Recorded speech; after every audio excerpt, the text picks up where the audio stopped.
Today's episode is the piece of work Lovecraft is perhaps most famous for. Games, movies, comics, plushies, and authors worldwide have been inspired by this story. Even the author's legacy, the Cthulhu Mythos, is named after this story. Fun fact, though, Lovecraft himself referred to his connected writings as, in sort of a jest, as Yog Sothothery after another of his entities.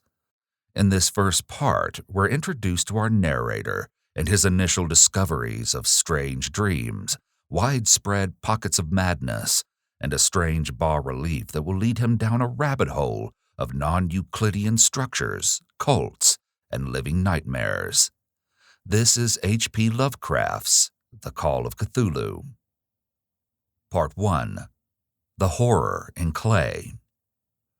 The most merciful thing in the world, I think, is the inability of the human mind to correlate all its contents. We live on a placid island of ignorance in the midst of black seas of infinity, and it was not meant that we should voyage far. The sciences, each straining in its own direction, have hitherto harmed us little, but someday the piecing together of dissociated knowledge will open such terrifying vistas of reality and of our frightful position therein, that we shall either go mad from the revelation or flee from the deadly light into the peace and safety of a new dark age. Theosophists have guessed at the awesome grandeur of the cosmic cycle, wherein our world and human race form transient incidents. They've hinted at strange survivals in terms which would freeze the blood, if not masked by a bland optimism. But it's not from them that there came the single glimpse of forbidden eons, which chills me when I think of it, and maddens me when I dream of it. That glimpse, like all dread glimpses of truth, flashed out from an accidental piecing together of separated things.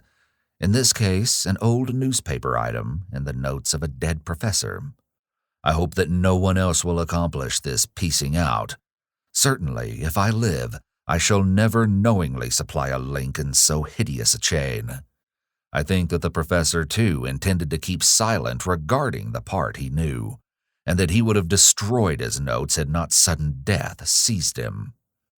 My knowledge of the thing began in the winter of 1926-27, with the death of my granduncle, George Gamble Angel, Professor Emeritus of Semitic Languages in Brown University, Providence, Rhode Island. Professor Angel was widely known as an authority on ancient inscriptions and had frequently been resorted to by the heads of prominent museums, so that his passing at the age of 92 may be recalled by many. Locally, interest was intensified by the obscurity of the cause of death. The professor had been stricken whilst returning from the Newport boat, falling suddenly, as witnesses said, after having been jostled by a nautical-looking person who had come from one of the queer, dark courts of the precipitous hillside, which formed a shortcut from the waterfront to the deceased's home in William Street. Physicians were unable to find any visible disorder, but concluded after perplexed debate that some obscure lesion of the heart, induced by the brisk ascent of so steep a hill by so elderly a man, was responsible for the end. At the time I saw no reason to dissent from this dictum, but latterly I'm inclined to wonder, and more than wonder. As my granduncle's heir and executor, for he died a childless widower, I was expected to go over his papers with some thoroughness, and for that purpose moved his entire set of files and boxes to my quarters in Boston.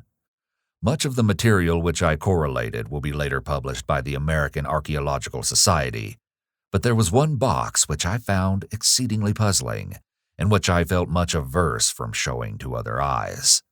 It had been locked, and I didn't find the key till it occurred to me to examine the personal ring which the professor carried always in his pocket. Then, indeed, I succeeded in opening it, but when I did so, seemed only to be confronted by a greater and more closely locked barrier. For what could be the meaning of the queer clay bas-relief and the disjointed jottings, ramblings, and cuttings which I found? Had my uncle in his latter years become credulous of the most superficial impostures? I resolved to search out the eccentric sculptor responsible for this apparent disturbance of an old man's peace of mind. To be continued in Part 2, The Tale of Inspector Legrasse. Thank you for listening to the Dark Volumes podcast. Please spread the word. Madness does love company, and we'll talk again soon.